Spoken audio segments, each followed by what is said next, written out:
Today we're taking the next step and what I hope is going to be the final test of the paint for this MV Augusta belly pan. Now, the reason we've spent so much time is we're trying to get an exact match to the silver that's on the original bike, and that silver is more than 10 years old now. So it's been a challenge getting the color exactly right. And the colors that came closest, there was a little bit of a contamination issue. We took care of that. Today we prepped the whole part in our previous video, and today it looks like we have a perfect day to paint. It's going to be in the 90s, and I hope that paint is going to lay down beautifully and that Vlad will be really thrilled with the color match. With the 3 restorations, we're up to 5. This has been the part that's given us a lot of trouble, this belly pan and getting the matching paint. Vlad has sourced paint from Italy, from Gavin's, from Colorite, and some water-based paint. I think this is actually the 5th time that we've tried to get the paint match. Those are all on previous videos, but the paint he got now, he got it from somewhere in Brooklyn or Long Island, and it looks like a pretty good match in the can. We're going to find out today. First, we got to do the harvest, feed the fish, get Karen all set up. She's cooking. The fish are hungry. I have to have my extra coffee because it's going to be hot today. It's going to be a beautiful day for painting, but it's really going to be hot in the 90s. Now, the metabolism of koi is, as it warms up, it gets hotter in the summer. They eat more and more, and they eat a lot, right up to 50 degrees, and then we stop feeding them. Right now, they're eating like pigs. Now, before I get painting, we got to do our daily harvest. So it looks like we got a little banner harvest today, and Karen's going to do some cooking, but I'm getting ready to paint. And it's a perfect day for painting. So what is that? Sausage, peppers, and potatoes? Yep. Oh, so while I'm out painting Vlad's parts, she's cooking away. And onions. And onions. So here's the part that has to match when we're done, has to match that, of course. And the silver, anybody that works in body work will tell you, and I know it as a fact, the most difficult color ever to match is silver. When you have silver, different size flakes, different pressure changes the color slightly. It's amazing, but we're going to try our best today. And this is the first time we've gotten paint from this supplier, so we're going to see. So the first thing, I'm going to mix up a batch with mid-temp thinner and do a little test spray out before I do anything with the part, and then prep all the part down. I got to get the bench out, and I can't wait to see how close this is. Now, we already prepped this part on the previous video, and I was real careful not to touch it with my hands. The first thing I want to do, and because we have so much paint on this that the previous person that painted it and all this backmasking and everything, there's a lot of unknowns, so I think it's just in my opinion, it's a good thing just to put a thin coat of primer sealer on this. Hopefully, what that sealer is going to do is not let any thinner that's in this, and we're using mid-temp thinner, not let any of that thinner go down into the surface and make us what we had on the previous paint out, the contamination issue where the paint underneath, probably the paint from Italy, didn't like the paint from Brooklyn and didn't like Gavin's paint. Well, they just didn't like me. I don't know. Anyway, I'm going to be real careful from this point on not to touch this get a clean pair of gloves. When that dries up, I'll tack rag it down. I got a fresh tack rag. And the first thing on this is to get the coat of primer on. And this is a good precaution to take anytime you paint plastic or paint over somebody else's paint. Put a thin coat of primer sealer. Now it should say sealer as well as primer. That gives you the benefit of the thinner that's in the paint that's going to go on this. A lot less chance it'll go down and loosen up the paint underneath it and make those alligator issues. Now I'm being super, super careful because anything silver shows you every single mistake. If you think something is perfect, paint it silver and you'll usually find something that's, you say, well, I didn't see that before. And that's what we used to do for many, many years with the model planes. Always paint them silver to find the flaws, fix the flaws, and then paint away. Now, if this part were black or white or even yellow or whatever, we would have had this done 6 months ago. But that's the adventure of these painting things, is sometimes It just makes you crazy, but in the end, it seems like most of the time we win, but I don't want to brag. I don't want to stack the deck against me either. This was a clean tack rig, by the way. So I always, when Karen's got her garden there, I try not to paint. Of course, that's common sense, but we don't want to get silver cucumbers. But this is kind of the thing that, because of the way this job stretched out and dragged out, and trying to get parts and trying to get paint and waiting for things from Italy and water-based paint, my God, this was a nightmare.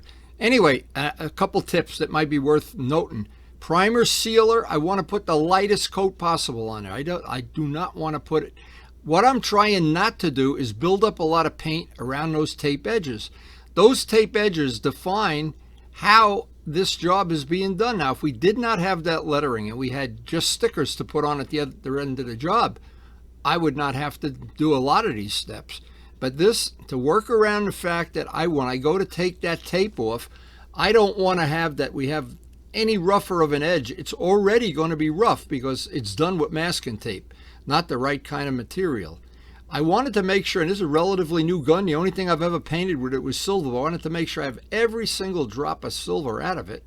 I took the little brush that they give you with it, scrubbed it, cleaned it, sprayed some acetone through it, sprayed the first little bit of paint through it, got all the moisture out of the compressor, and I really was thinking, now, this is the moment of truth here.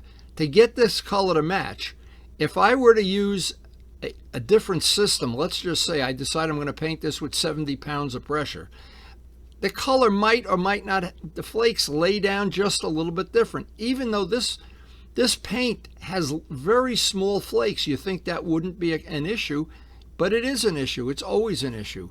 And because Vlad is who Vlad is, I wanted this to be like the pride of the fleet. So, and even though it's on the bottom of the bike, you probably really won't see it. But if it's a total mismatch to the rest of the fairing, it's going to be very, very disappointing. Now, I know Vlad already has another belly pan, so I'm hoping we have enough paint when he goes to do the second one.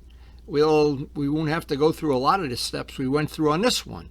But no matter what, the whole idea of everything that we do is to try to salvage a part that's really unobtainable for all practical purposes. Or if it is, it's going to be in worse shape than this one. This one actually was not in bad shape, but unfortunately, the person that put that masking tape on and then painted, he made us married to those paint edges. And right now, I've got to live with it. So ultimately, my plan was to get 2 or 3 coats of silver on, make sure it was a pretty close match. It looked pretty good before I put the clear on. But again, the clear changes the color slightly, especially in the sun. So I really was beside myself here. I really wanted to get this, while the tape is on, get the silver exactly matching. Because let's just make a scenario up. If you pull up the tape and put new tape in, it's going to be a couple hours of going blind with razor blades. So what I wanted to make sure is that this silver with a coat of clear on it, and I don't want to have 4 or 5 coats of clear, because then the tape, the edge, the paint on the edge of the tape is going to be very difficult to get a clean edge. So I'm walking a fine line here. It was a really, really hot day. This day went into the mid-90s, and we were cooking. Karen came out and brought me a glass of iced tea. I thought I was going to die. I'm like a camel out there. But by the day's end, it looked like that came out pretty good. And I had to make a quick trip down to Gavin's because I unfortunately found out we didn't have enough clear to finish this job. So that ate up a little chunk of the day. But by the time I got back, it got a lot hotter, by the way. I thought it was going to be, I was sitting in an air-conditioned car. It didn't do me much good at all because I knew I was coming home to this sitting out in a hot sun cooking here. But anyway, it's very, very rewarding when you see the paint lay down nice like this. And I think when I get this all laid out and it's all finished, then the next thing I have to do is get Vlad to come over here and put the 2 parts together in the sun. If he okays it, we pull the tape. If he doesn't okay it, we find somebody else to, I don't know any place else to get paint from. But doing silver, really, trust me, if you have a silver motorcycle and you have trouble getting a paint match, you're not alone. Depending, of course, how fussy you are. And if you're really fussy, the Vlad and I both are very, very fussy about this stuff. It turns into a job just like this, that it goes on and on and on. But at the end of the rainbow, when this is done and the bike is all put together and it's buffed out, and you're at your local meetup or wherever you're going to be with your friends, and they're all looking at your bike and oogling it, you look back and you forget the pain of today. But then you have the bike, and in my case, these bikes I worked on, I will have them forever. So the reason I didn't put more clear on this, of course, is because the lettering, I don't want to have that lettering, that edge, that paint edge, be any bigger than it has to. I think overall this is going to work pretty good for Vlad. Well, we'll see though. Well, basically, the only thing left is to get Vlad's approval on the color. Once he's happy that the color matches, if he is, of course we don't know, then to get the tape off and put on the final clear. So we've got, it looks pretty good to me, but I'm not the owner of the motorcycle. And this was an extremely difficult color match, so if we get it right on the 5th shot, I'll be thrilled. But if we got to go to plan B or nuclear option or whatever, we will. So this year for both Vlad and for myself, we started again, and it's really, this is 33 videos. We started thinking we were going to do 3 restorations and have them all ready for the riding season. Well, the first 2 turned out to be a lot longer than I thought they would be. And this MV Agusta paint match has gone on for weeks, but you know what? I think we're closing in on having it. I really hope he's going to be thrilled with it.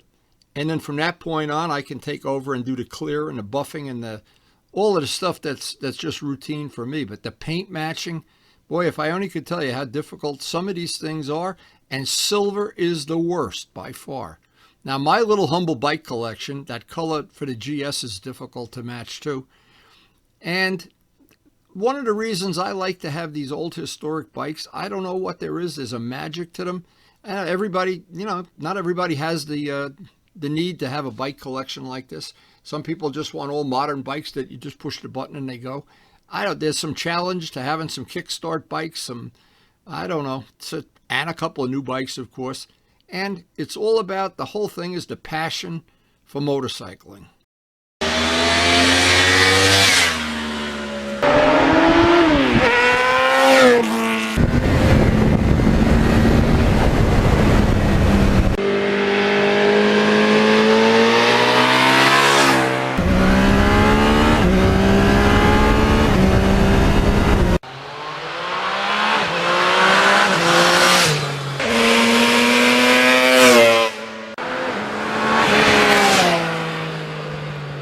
And thanks so much for watching.